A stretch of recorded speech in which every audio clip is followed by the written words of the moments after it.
When I sat down to write this graduation speech, the only thing I could think of to write about was to give advice to the graduating class.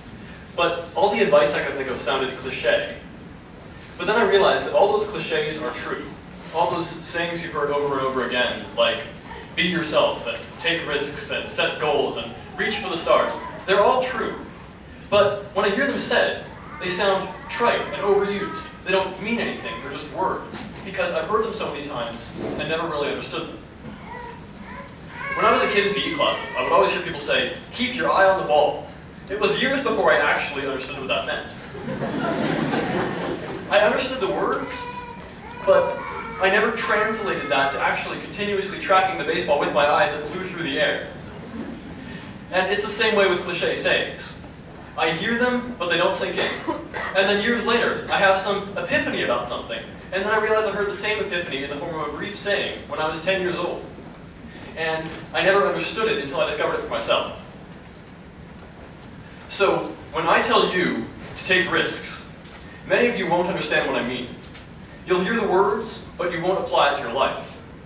But maybe I can explain. When I talk about taking risks, I don't mean gambling. I don't mean jumping off a cliff to see if you can fly. I'm talking about risks that are in your best interest, but that you don't take because you're scared. A good example is joining a club in college. Joining a club is a risk. You might not like it. It might be boring. Maybe you don't attend the club at all because you're afraid of wasting your time. But that's a risk that is better to take. I joined the robotics club at Cupertino High School. I didn't like it. I only stayed for one meeting. But all I lost was a few hours of my time. I also joined the math club here at De College. And I liked it. I met some new people, and I'll stay next year. Another good risk is starting conversations with people. And it's the same as with joining a club in many ways, because you don't do it because you're afraid it won't work out. I mean, the other person might not like you. Maybe you're talking to them at a really awkward time. Maybe you'll start a conversation, but neither of you will think of anything to say, and there will be this awkward silence where you look away from each other, trying to think of things to say, but you're both sitting there embarrassed. But you know what? That's the worst that can happen. And the best that can happen is you can make a new friend. So do it.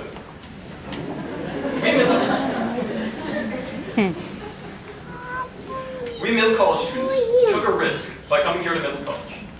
We didn't know whether we would like it or not. We were afraid we'd miss the people we left behind at our home high schools. But we took that risk, and we applied to middle college anyway. And that's why we're graduating here today. Maybe when I started talking about taking risks, you thought I was going to talk about big risks. You thought I was going to tell you to ride your unicycle to Washington, D.C. after graduation to protest the Iraq War. Or you thought I was going to tell you to spend your gap year between high school and college with the tribe of Amazons in the jungle. Or you thought I was going to tell you to tell that guy or girl you think they're cute. But if I told you to do that, you wouldn't listen.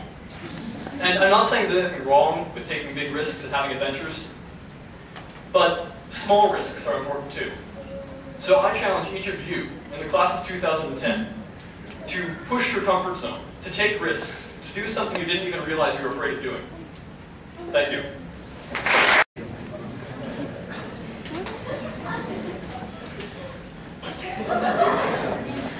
Our next student speaker has a thing for Harry Potter.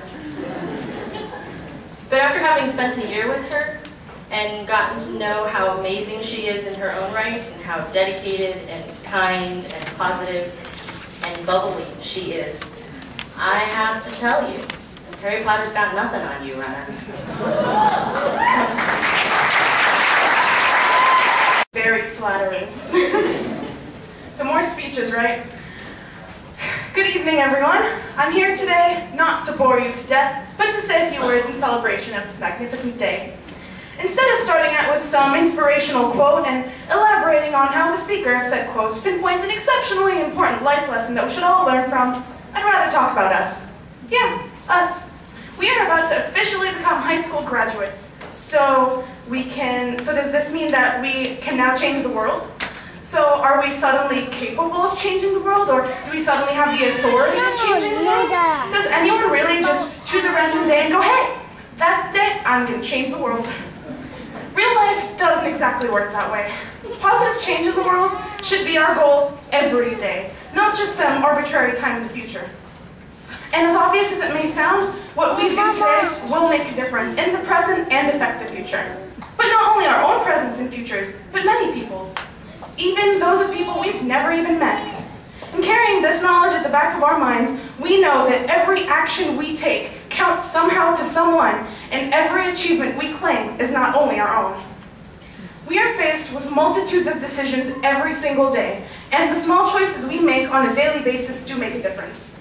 Smiling at people and saying thank you versus taking them for granted, admitting to authority of a mistake versus trying to frame someone else, or even a decision that is seemingly insignificant, like choosing to slam on the alarm clock, the snooze button on the alarm clock, versus actually waking up and getting ready for school. And as strange as it sounds, snoozing the alarm clock will do a lot more than just give you those extra minutes of sleep. Let's consider the sad story of Arthur, the future accountant, who learned that lesson the hard way. He dreams of someday discovering the next great Enron accounting scandal, but until then, Arthur's going to school, and one day he pressed that snooze button. He slept in for 9 minutes, wasted 5 more minutes panicking, and in an attempt to get to school on time, raced his car 95 miles per hour down the freeway, and crashed. Did you hear about that accident on 280 North last week? That was Arthur, and he missed his accounting midterm.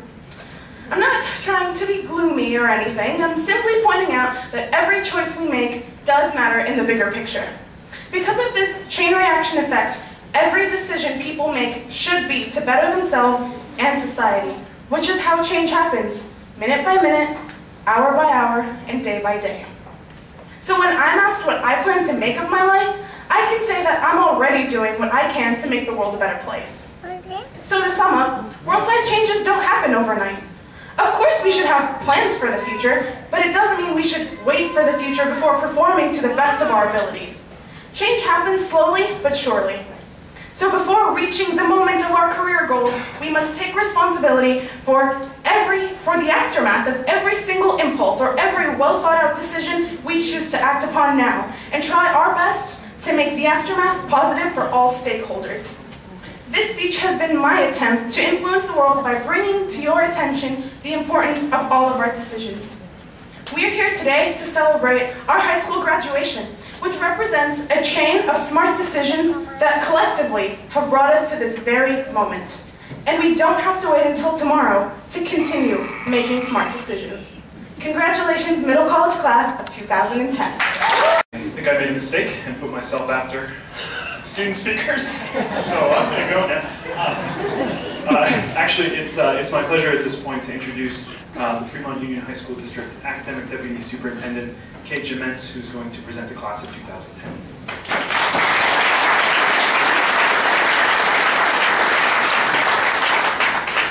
President Wilson and Board of Trustees, it's with great pride and pleasure that I present to you the middle college class of 2010.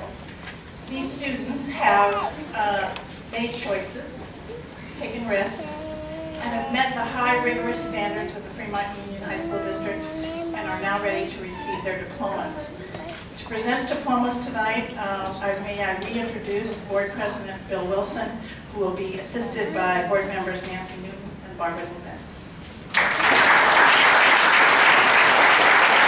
To be here today to celebrate with the middle college class of 2010.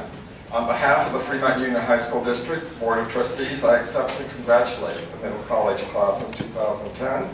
A diploma from the Students' Home High School and the Fremont Union High School District represents to the community that the graduate has acquired knowledge, attitudes, and skills for ongoing learning, for informed and active citizenship, for membership in the workplace, and for cultural and aesthetic appreciation. Graduation from high school is not a conclusion of learning, but rather a beginning of lifelong learning in a wider arena. We are confident that those of you who receive diplomas today are well prepared and hope that you know and appreciate the challenge of learning every day. We wish each of you a productive and successful future.